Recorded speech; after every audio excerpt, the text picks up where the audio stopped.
안녕하세요. 강화별곡입니다. 오늘 준비한 요리는요, 요리라고 할 건 없어요. 그런데 우리 왜 갈비나 고기 먹으러 가면 그 집에서 갈비집이나 고깃집에서 하얗게 혹은 약간 붉은기가 도는 무생채 나오잖아요. 그 무생채가 어떤 때 먹으면 되게 새콤달콤하니 맛있어서 저 갈비찜 무생채 간단하게 한번 준비해 봤습니다. 먼저 갈비찜 무생채니까 무가 필요한데요. 무 하나를 이렇게 깨끗이, 요즘 가을 무는 껍질을 안 까도 되지만 그래도 이거는 무생채니까 좀 부드럽게 하기 위해서 껍질을 다 깠어요. 국이나 조림은 껍질을 안 까도 되지만 오늘은 무생채이기 때문에 필러로 껍질을 다 깐 다음에 무가 이렇게 있으면 이제 이렇게 하나가 되면은 반토막 내주세요. 이 갈비찜 무생채는 무채가 짧은 것보다 약간 긴 게 더 보기도 좋고 그러니까요. 무를 하나를 이렇게 사셔서 제가 준비하느라고 좀 썼는데요. 이렇게 이제 길게 돼 있으면 반으로 이렇게 반을 자르신 다음에 그 다음에 또 반을 자르세요. 이 상태에서 채칼로 내리면 너무 불편하고 그러니까 반으로 4분의 1로 이렇게 내리셔서 이제 요거를 채를 치는 건데요. 손으로 굵게 치시려면 치셔도 되는데 제가 여러 번 테스트 해보니까요, 이 갈비찜 무생채가 똑같은 레시피인데도 채를 굵게 채냐 얇게 써느냐에 따라서 맛이 달라지더라고요. 그래서 제가 최적화된 레시피를 뽑아낸 게 이 굵은 김장 채칼 있잖아요. 이 굵은 김장 채칼로 하는 게 보기에도 좋을 뿐더러 좋고 소금하고 설탕, 식초가 어우러져서 맛이 잘 되더라고요. 얇은 채칼로 했더니 레시피대로 안 나오고 맛이 이상해졌어요. 그래서 저 굵은 채칼로 쓰는데 채칼 채썬 무 600g 준비해 주시면 됩니다. 그래서 저게 이렇게 4분의 1로 한 거를 어떻게 쓰시냐면요, 이렇게 볼에다가 두시고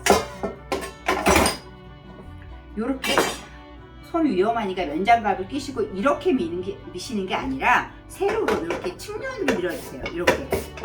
이렇게 측면으로 이렇게 밀어주셔서 그래야 채가 예쁘게 나오니까 이렇게 측면으로, 또 이렇게 돼 있으면 이 측면으로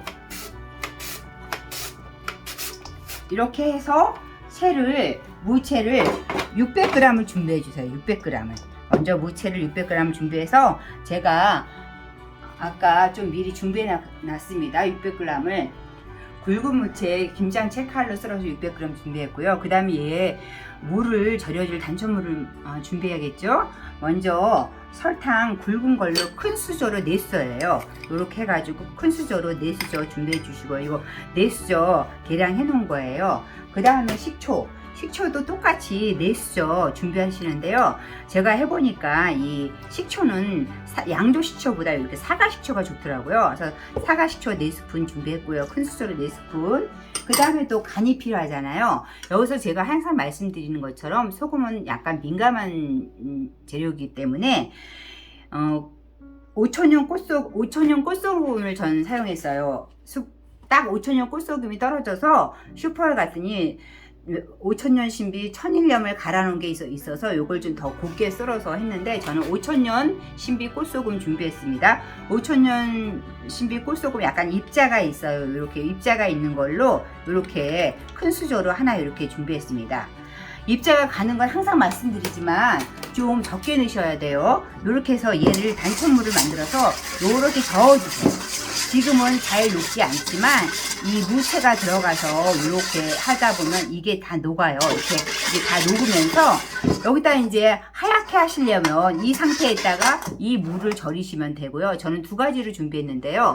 일단 하얀 상태에선 요 단천물에다가 이 무를 집어넣어서 절여주시고 하루 지난 다음에 서늘한 냉장고에 두셨다가 하루나 이틀 지나서 숙성돼야 맛있습니다. 하얗게 한번 하셔도 되고요. 하얗게 하는 건 여기다 그냥 넣으면 되니까 이거는 시연을 안 하고요. 고춧가루 넣어서 발갛게 하는 거를 시연을 해보겠습니다. 고춧가루 여기다 넣는 거는요, 이 단천물을 만드신 다음에 선생님, 네. 그러면은 물을 하얗게 해서 먹을 거면은 이 단촛물에 이것만 넣고 네네. 뒤적여서 냉장고 밀폐 용기에 담아서 네. 냉장고에서 하루나 이틀부터 드시면 됩니다.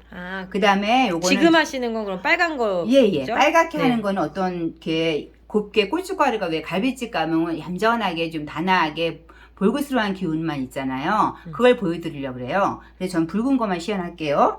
요렇게 다이소 가면은 요렇게 저 삼배 주머니나 샤 주머니라든가 혹시 또 혹은 티백 국물용 티백 쬐그만 거 있어요. 거기다가 고운 고춧가루 큰 수저를 하나를 여기다 넣으세요. 근데 주의하실 건 샤주머니에 넣으실 때 이거를 물에 한번 빠셔서 넣으셔야지, 샤주머니가 마른 상태에서 넣으면 이 단천물을 샤주머니가 다 흡수하기 때문에 반드시 수돗물이나 생수에 한번 이 샤주머니를 빠른 다음에 그 다음에 요 고운 고춧가루를 큰 수저 넣어서 여기다 이렇게 이 샤주머니 넣고 얘를 바락바락 주물러 주세요.